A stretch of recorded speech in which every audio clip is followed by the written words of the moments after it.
Спасибо. Саламатсыздар ма, округ тұрғындары, құрметті қоғамдық тану қамтышылар, саламатсыздар ма? Өзімді таныстыруға рұқсат етіңіздер. Байзақ ауданы Мырзатай ауылдық әкімі аппаратының бас маманы Ахимбек Қаныш Бейсенбайұлы.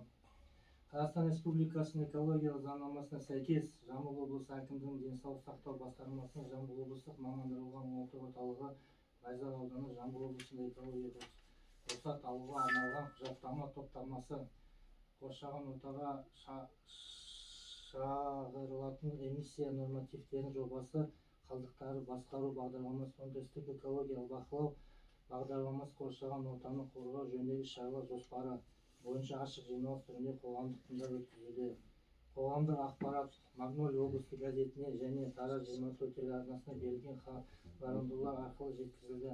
Сондай-ақ хабарландыру тақталарында және Жамбыл облысының табиғи ресурстар және табиғат пайдалану реттеу басқармасының интернет-ресурсына орналастырылды.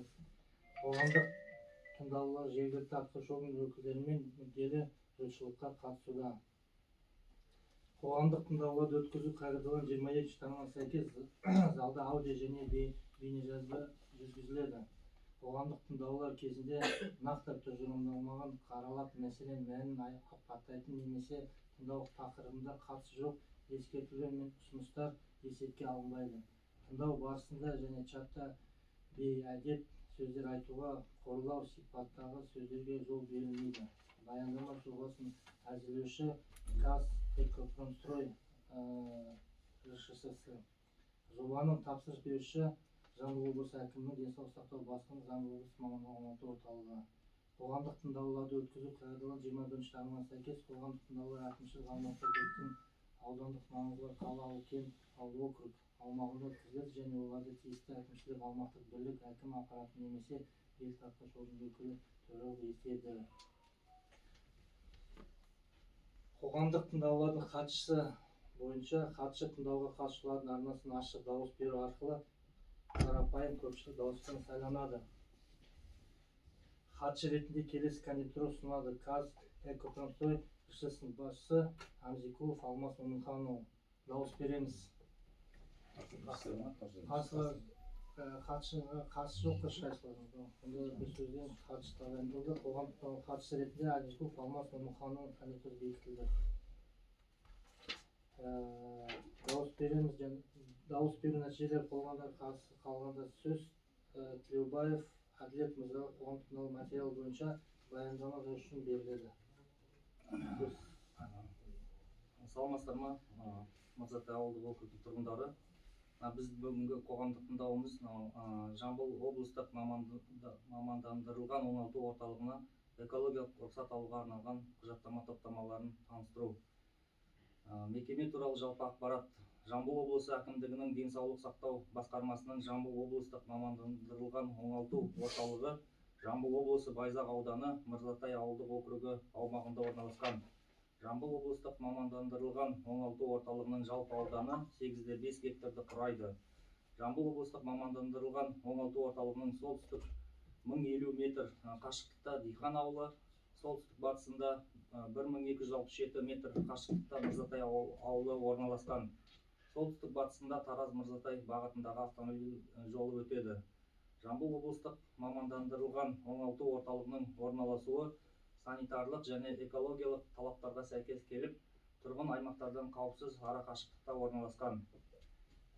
Кәсіпорын қызметінің қысқаша сипаттамасы. Жамбыл облыстық мамандандырылған оңалту орталығының аумағында 3 су жылытатын бромбойлер маркалы қазандықтармен жабдықталған. Қазандық жұмыс істейді. Ластаушы көздің номері 001. Қазандықтар негізгі отын ретінде табиғи газда, ал резервтік отын ретінде дизель отынында жұмыс істейді. Қазандықтың негізгі мақсаты ғимараттың жылыту және ыстық сумен жабдықтау жүйелерін қамтамасыз ету. Жылыту кезінде тек қана қыс мезгілінде жұмыс істейді, ыстық су жыл сайын кетіп тұрады. Резервтік отынды дизель отынын сақтау үшін көлемі 20 кубтық болатын тыныс алу клапанымен жабдықталған жер үсті резервуары қарастырылған. Жабдықты пайдалану процесінде атмосфералық ауаға ұйымдастырылған шығарындылар келесі арқылы жүзеге асады. Түтін мұржасы, бағанағы котел деген кезде түтін мұржасы бар. Ол бірінші көз болып есептеледі, ластаушы көз болып. Екінші бағанағы резервуар, дизельді отын сақтауға арналған резервуар, ластаушы көз нөмір 2 болып есептеледі. Технологиялық жабдықтың жұмыс істеуі барысында атмосфералық ауаға келесі ластаушы заттар бөлінеді: азот диоксиді, азот оксиді, көміртек оксиді, күкірт диоксиді, күкірт сутек, С12-19 алкандары. Барлығы 2 атмосфераны ластаушы көздері бар, оның ішінде 2 ұйымдастырылған көздері. Нормативтік шартты шығарындылар жобасына сәйкес жалпы шығарындылар көлемі жылына 4,2 тоннаны құрайды. Оның ішінде қатты заттары 0,5 тонна, газ тәріздес және сұйық заттар 4,2 тоннаны құрайды. Су ресурстарына әсері: Жамбыл облыстық мамандандырылған оңалту орталығы су тұтыну көлемі жылына 8,2 мың метр куб шаршы құрайды.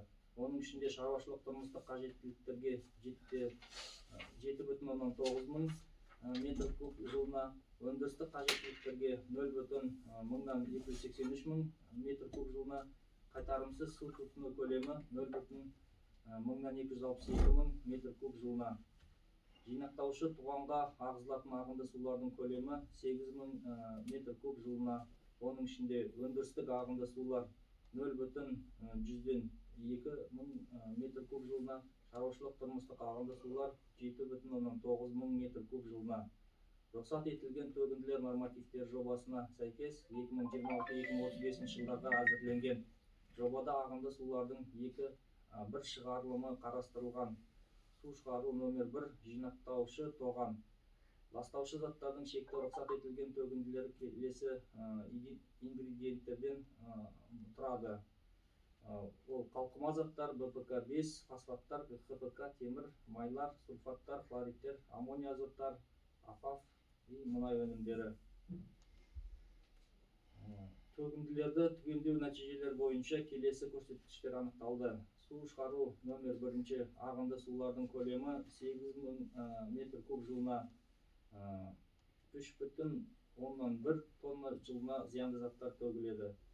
Қалдықтарды басқару бағдарламасы бойынша кәсіпорынның қызметінің нәтижесінде өндірістік және тұтыну қалдықтарының 3 түрі, оның ішінде қауіпті емес қалдықтардың 3 түрі түзіледі.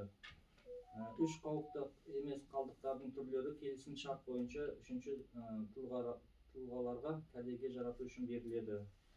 Бұл жерде жинақтаушы отходтар жинақтайтын орындар жоқ, ол бәрі договормен үшінші мекемелерге беріледі.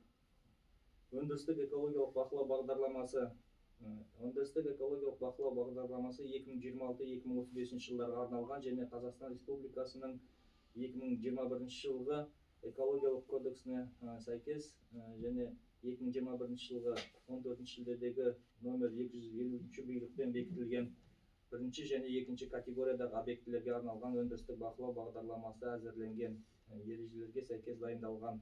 Қоршаған ортаға қорғау іс-шаралар жоспарлары. Қоршаған ортаға әсер ету мониторингін 90 сайын тұрақты жүргізіп тұрады. Көшеттер отырғызу және күтіп баптау арқылы аумақты абаттандыру және көгалдандыру жұмыстары жүріп тұрады. Экологиялық ағарту және насихаттау жұмыстары жүргізіледі. Табиғатты қорғау акциялары, жарыстарға және сенбіліктерге қатысу жұмыстары жүргізіледі. Назарларыңызға рахмет. Сұрақтарыңыз бар болса қойсаңыздар болады. Сұрақтарыңыз бар ма? Баяндама бойынша түсініп отырсыздар ғой, негізі не бойынша қалай? Қазандық бар ғой, қазандық жұмыс істейді, соған экология рұқсат алынады ғой. Экологияға ең қатысты мәселе сол бойынша. Выброс болғанға. Ол білесіздер, қыста ғана жұмыс істейді, жылыту кезінде. И резервтік, егер газ болмай қалған жағдайда резервтік несі отыны дизельмен жұмыс істейді. Бірақ соңғы 2 жыл болды газбен жұмыс істеп жатыр. Санаторийда котельный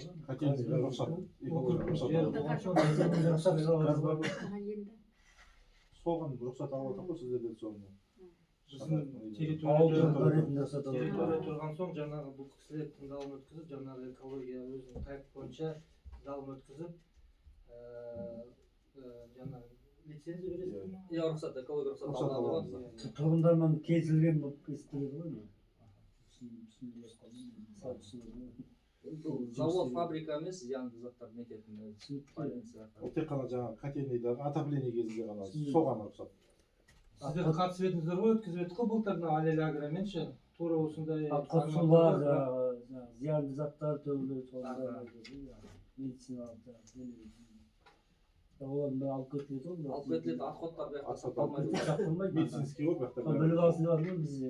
Жоқ, медицинский отходтар бұл кісілер, по-моему, оған жауап бермейді. Бұл кісілер тек қана жаңағы Котельныйге. котельный выброс. Жоқ, алып кетеді ғой деп. Вообще не either. Айтқан зиян жоқ қой. Өзінің препараттары өздері жауап береді. Солай емес пе? Сонымен тыңдалым жабық деп жариялаймыз да? Қарсылар бар ма жаңағы? Қарсылар жоқ болса бір ауыздан қабылданды жаңағы. Қабылдансын. Рахмет келіп тыңдағандарыңызға.